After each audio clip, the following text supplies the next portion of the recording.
Number 93 in the Radiance range is Shôhei Imamura's The Eel from 1997, which also won the Palme d'Or that year. And this one starts off in a brutal fashion. We see a businessman coming home from work. He's reading a letter where someone says that his wife is having an affair. Whenever he goes night fishing, he decides to go night fishing that night, but come home early only to discover that this is actually the truth. And in a complete lapse of judgment and in an emotional rage, he stabs the man and kills his wife brutally. And it is a vicious sequence right at the start of this film. It's unnecessary, it's unsettling, it's bloody and violent, and it really gives us a character whom you can understand his thought process, but you can't really understand his actions. 多摩区若葉町の山下拓郎です。たった今、妻を殺しました。 You then jump 8 years as we see our main character being released from prison a little bit early because of his good behaviour.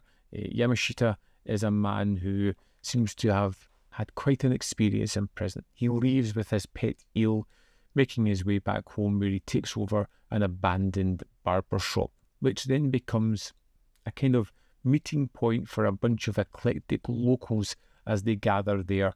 And then this is kind of the crux of the film. It's a film all about guilt and forgiveness. As we watch this character be released from jail, he's got the weight of what he did hanging over him. He's struggling to connect with anyone because of the pressure that he's putting on himself, and the only thing that he can communicate with is this pet eel that he has. 無所の池よりよっぽど気分はいいだろう。なんだって？ It's one of those really vibrant openings that just shocks you to the core, and it makes you feel that you're going to get a different kind of movie, but pretty quickly you're into the fact that it's all about Yamashita discovering it's okay to forgive himself for his actions, to understand that it was merely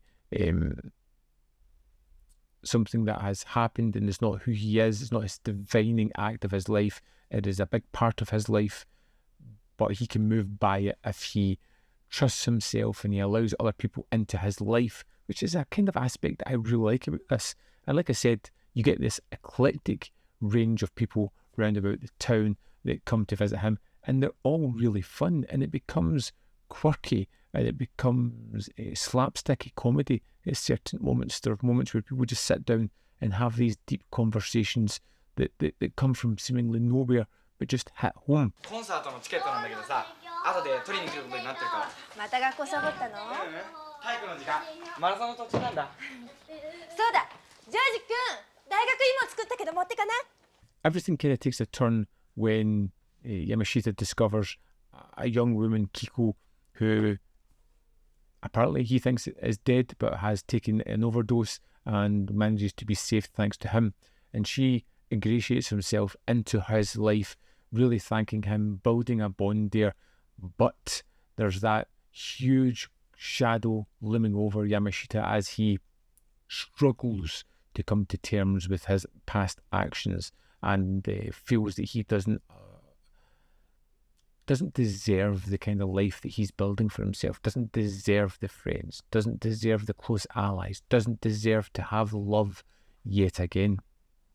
The Eel was a really odd movie. It's got these surreal moments throughout it that are somehow jarring but kind of fitting at the same time.